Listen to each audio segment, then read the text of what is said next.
ان کا مورال بلند ہوگا اور وہ ضرور لڑیں گے. یہ انہوں نے اچھی بات کی ہے اور ایک اچھے لیڈر کو یہی بات کرنی چاہیے. اسی طرح ہی لیڈر لوگ بنتے ہیں اور لیڈر اسی طرح ہی فیصلے. اس کا ایک فکرہ پوری دنیا میں ٹرینڈ کر رہا ہے. اس نے کہا آپ لڑتے ہوئے ہمارا چہرہ دیکھیں گے, ہماری پیٹھ نہیں دیکھیں گے.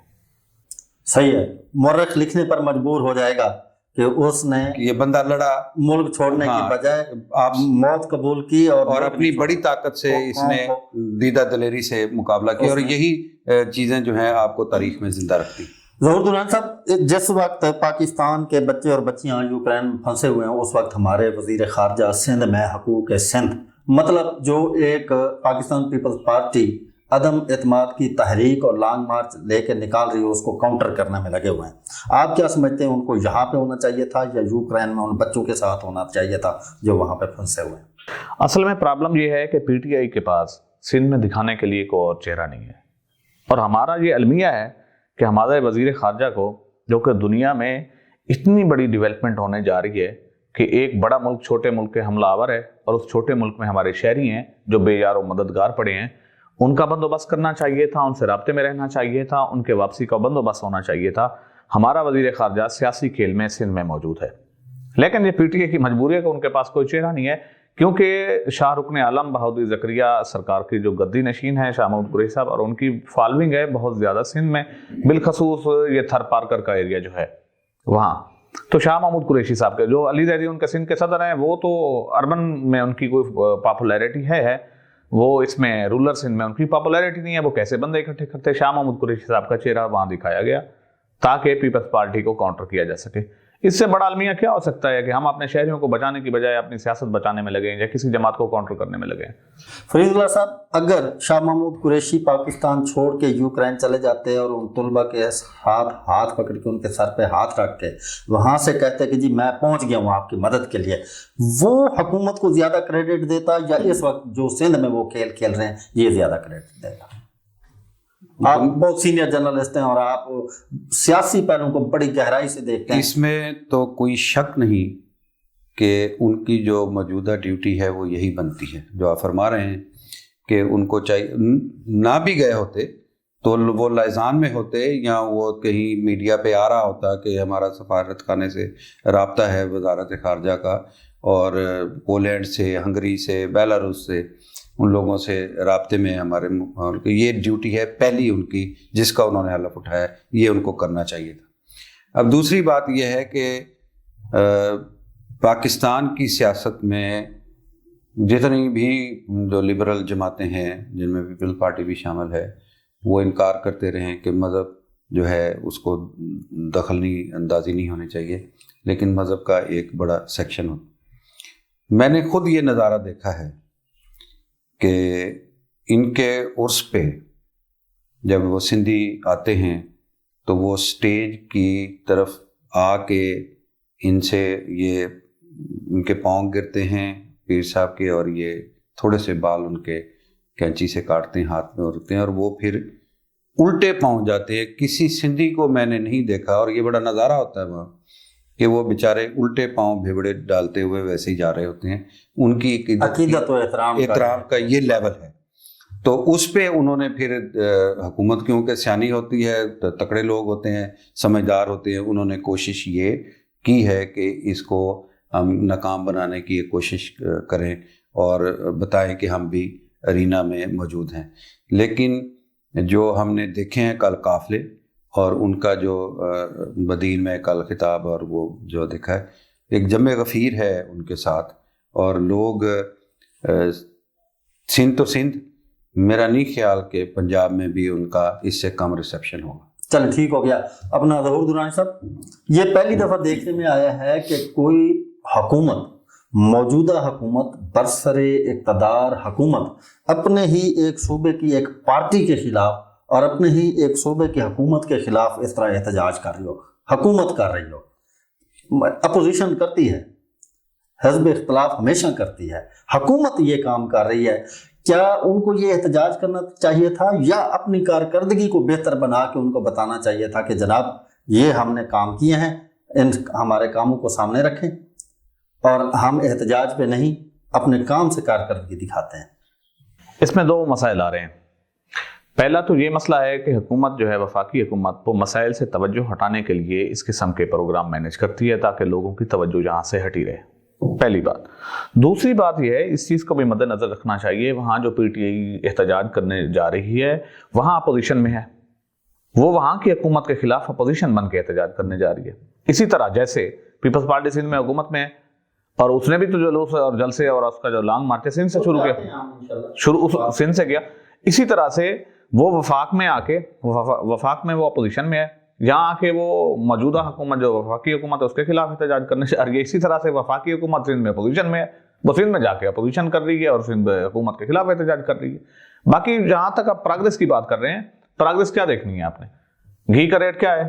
6 ماہ 8 ماہ پہلے کی بات کریں تو گھی کا 250 روپے کلو تھا، اب 445 روپے اول درجہ ہے۔ آپ اسی طرح سے اس کو ڈالڈا 500 روپے پہ پہنچا ہوا ہے، یعنی کہ ڈبل ہو گیا۔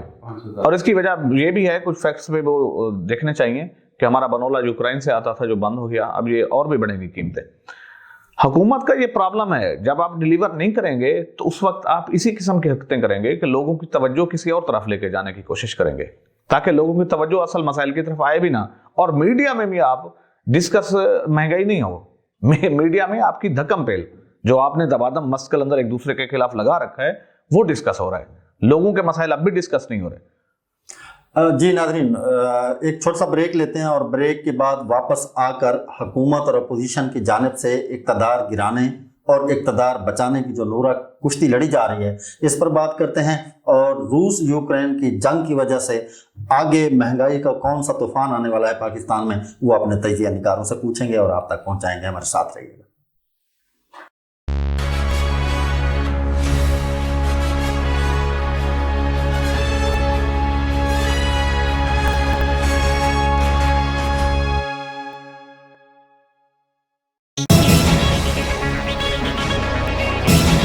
تازہ ترین اپڈیٹس حاصل کرنے کے لیے ہمارے چینل وائس ٹوڈے نیوز کو سبسکرائب کریں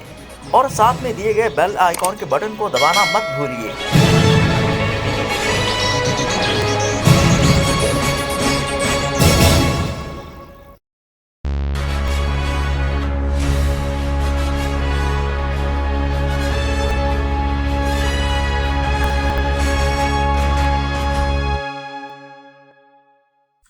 ویلکم بیک ناظرین، اس وقت حکومت اور اپوزیشن اقتدار کو بچانے اور اقتدار کو گرانے کے معاملات میں لگی ہوئی ہے۔ عوام کے کیا مسائل ہیں، عوام کن حالات میں پس رہے ہیں، ان کو اس سے کوئی سروکار نہیں ہے۔ بالآخر پی ڈی ایم اپوزیشن کی آپس میں بہت ساری ملاقاتوں کے بعد کل بلاول بھٹو زرداری نے مزار قید سے اپنے لانگ مارچ کا آغاز کر دیا ہے۔ آصف بھٹو زرداری نے بلاول بھٹو کو امام ضامن باندھ کر اسی ٹرک پر سوار کر کے روانہ کر دیا جو محترمہ بے نظیر شہید ان لانگ مارچوں اور احتجاجوں اور دھرنوں میں استعمال کیا کرتے تھے۔ فرید اللہ چوہدری صاحب، پاکستان پیپلز پارٹی بنیادی کارکنوں پر اور جیالوں پر مبنی ایک بڑی پارٹی ہے، آپ کیا سمجھتے ہیں ان کا یہ لانگ مارچ حکومت کو کس حد تک متاثر کرے گا، اور آپ کیا سمجھتے ہیں کہ کوئی ایسا اشارہ مل چکا ہے کہ وہ وہاں سے چل پڑے ہیں، ان کو پہلے آنا چاہیے تھا وہ پہلے نہیں وہاں سے روانہ ہوئے، اور دونوں ٹیمیں جو ہیں وہ کسی اشارے کی منتظر تھیں؟ کیا آپ سمجھتے ہیں کہ کیا اب وہ اشارہ ہونے والا ہے؟ آپ نے 2 باتیں کی، مجھے تھوڑا سا تفصیل میں اس کے جانے دیجیے گا۔ پاکستان پیپلز پارٹی ایک ایسی عوامی جماعت ہے جس پہ میری اور آپ کی انویسٹمنٹ ہے، لوگوں کی ہے۔ اسٹیبلشمنٹ نے اسے ہمیشہ توڑنے کی کوشش کی ہے اور بڑی حد تک وہ اس میں کامیاب بھی رہی۔ بلاول بھٹو جو ہے، جو میری جو چند ان کو مریم نواز سے یا حمزہ شہباز سے تو میری ایک سلام دعا کہی ہے، میٹنگ میں ہوئی ہے، مریم نواز سے نہیں، اس کو مخدوم احمد محمود کے بیٹے ہیں، ان کو علی ترین صاحب ہیں، ترین صاحب کے بیٹے، ان سے اور بلاول بھٹو سے میں نے انٹرویو کی ہیں اخبار کے لیے اور اپنے ہیرلڈ کی۔ اس میں نے جو دیکھا ہے، علی ترین بہت اچھا لڑکا ہے، اس کی اوپینین بڑی سالڈ ہے اس پہ، اور بلاول بھٹو کی بھی بہت اچھی رائے ہے پولیٹیکل۔ اور کیوں نہیں ہونی چاہیے؟ اس کی ہونی بھی چاہیے کہ جس کا پڑنانا جو ہے وہ وزیر اعظم رہا ہو، نانا وزیر اعظم رہا ہو، ماں وزیر اعظم رہی ہو، باپ صدر رہا، تو وہ تو ایک ڈیفینیٹلی پولیٹیکل اس کو انہیرٹ ہوئی ہے اور اس کی وراثت میں ایک چیز ہے۔ اشارے میرا خیال ہے کہ پیپلز پارٹی کو پہلے تو نہیں ہوتے تھے۔ پہلے آپ عام آدمی سے بھی کہیں دیکھیں گے تو وہ آپ کو یہی بتائے گا کہ پاکستان پیپلز پارٹی جو ہے وہ ہمیشہ اینٹی اسٹیبلشمنٹ رہی ہے، یا اسٹیبلشمنٹ ہمیشہ اینٹی پیپلز پارٹی رہی ہے، اس طرح کا کوئی چل رہا ہے۔ اب مروز اگر کوئی ڈفرینٹ ہے تو ہو سکتا ہے اس میں یہ ہوا، لیکن میں یہ سمجھتا ہوں کہ پیپلز پارٹی پہ اور مختلف جو ہماری جماعتیں ہیں مین سٹریم کی، ان پہ اس وقت لوگوں کا دباؤ بڑا سخت ہو گیا کہ جس طرح کی بیڈ گورننس اس وقت دیکھنے میں آ رہی ہے ملک میں، اور ہماری کوئی سمت نہیں ہے، جس طرح مہنگائی کا جن قابو میں نہیں آ رہا، اور اب تو مذاق ہی بن گیا ہے۔ ہم خود بھی رجعیت پسند لوگ ہیں، میں بھی یہ سمجھتا تھا کہ بھی شاید تبدیلی آ جائے، دو بڑی جماعتیں جو ہیں وہ اس قدر ڈیلیور کرنے میں کامیاب نہیں ہوئی، تو جب یہ صاحب آئے ہیں تو پی ٹی آئی میں لوگ بھی اکثریت نوجوانوں کی تھی، تو یہ شاید کوئی ایسا اچھا کام کر جائیں گے جس سے بہتری آئے گی۔ لیکن ان کی بیڈ گورننس نے لوگوں کو چیخنے چلانے پہ مجبور کیا، بڑا صبر کر لیا انہوں نے 3.5 پونے 4 سال۔ تو اب میرا خیال ہے کہ جو پولیٹیکل لیڈرشپ ہے وہ انتہائی نباز ہوتی ہے، اور ان کا نبضوں پہ ہاتھ ہوتا ہے، لوگوں پہ ہر وقت، لوگوں میں ان رہنے والے لوگ ہوتے ہیں، رابطہ جو ان کا ہر وقت عوام سے ہوتا ہے۔ تو اب انہوں نے دیکھا اور سمجھا ہے کہ یہ وقت ایسا آ گیا ہے کہ اگر ہم نے اب لوگوں کی بات نہ سنی اور آگے نہ آئے اور ان کو منظم نہ کیا ایک اچھی تحریک میں حکومت کے خلاف، تو ہو سکتا ہے شاید ہم قصہ پاری نہ بن جائیں۔ تو یہ اشارے سے زیادہ میرا یہ خیال ہے کہ اس وقت جو پاکستان میں صورتحال ہے اس کا بنیادی طور پہ تقاضا یہی بنتا تھا کہ لوگوں کی وہ جماعتیں ترجمانی کریں جو اس وقت پارلیمان میں ہیں، اور وہ ریئل اپوزیشن بن کے دکھائیں، لوگوں کی آواز بنیں۔ اس لیے یہ جو انیشیٹو ہے بلاول بھٹو کا، میں تو اس کو سمجھتا ہوں کہ اچھا انیشیٹو ہے اور عوامی منگوں کا ترجمان ہے۔ ظہور درانی صاحب، پاکستان پیپل پارٹی اپنا لانگ مارچ کرتے ہوئے سکھر سے ہوتی گھوٹکی اور گھوٹکی سے پھر رحیم یار